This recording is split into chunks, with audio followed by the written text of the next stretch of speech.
the site of the country's international airport, Entebbe municipality is a gateway to Uganda.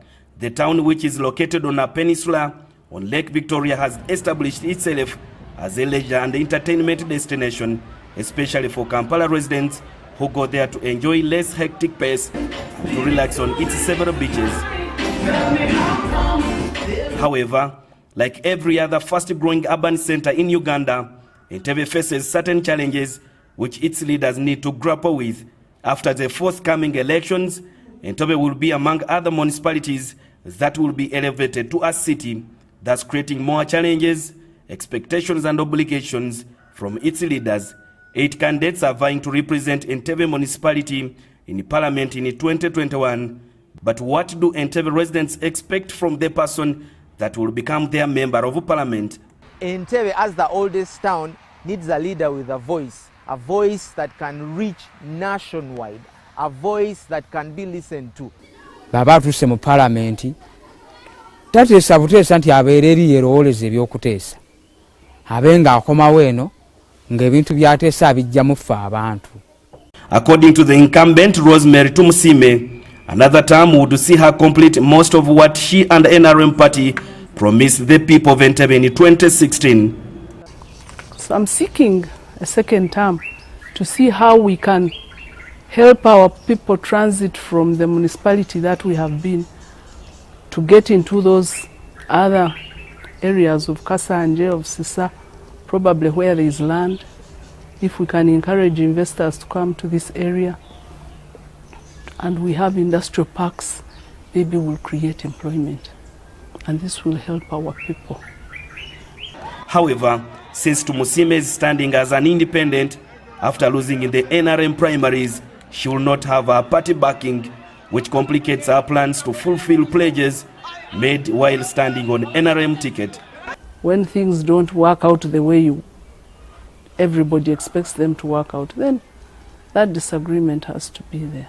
But I'm looking at starting from where she's stopped and doing it differently. The hybrid nature of the election season campaigns, where there are no rallies allowed, has led to a situation where candidates have had to reach out to individual voters, sometimes engaging in door-to-door campaigns.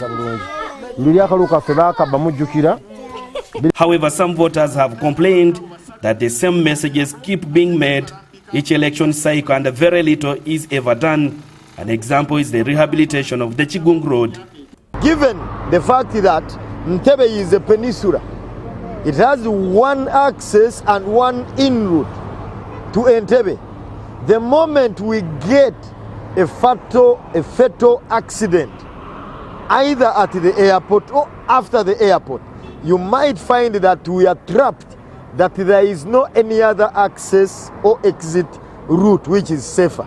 Every now and again, the president has been coming, promising to release money to work on this road, and nothing has been handled, nothing has been done. With the onset of the COVID-19 pandemic, Entebbe Hospital became a major treatment center exclusively for COVID-19, and many residents in Entebbe feel they have been left with no alternative for the services they used to receive at the hospital.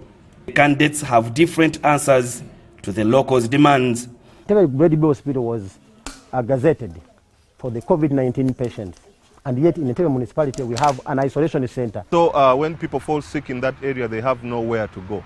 So in terms of health, we shall raise our voice to make sure that government gives us a health center.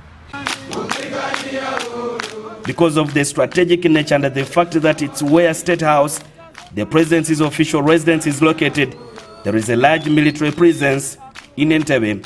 However, while many of these military personnel and their families are registered voters in Entebbe, the candidates have not been allowed to take their campaign messages to them. If you don't allow us to campaign, don't even allow us to put our posters so that our voters in the barracks can see us and make a choice. You see? And on the voting day, they will come to vote. The question is, who are they going to vote? Do they know anybody? So therefore, we request the leadership of Entebbe to help us, give us access to the military men and women in uniform, so that we accept them, give them our programs to help them make an informed decision. According to Entebbe RDC, the soldiers in their barracks should be non-partisan, but then it also remains in question on how these soldiers receive campaigning messages from different aspirants where their decisions are based before casting their votes. N'okulonda kwennyini polling stations zibeera wabweru wa barracks. Era balina n'ebyalo mwe balondera. Nti oba tugeze kati nga Busambaga tulinayo barracks ya. Though Njuki says the soldiers are allowed to vote, there have always been allegations that they are not as free as the residents to participate.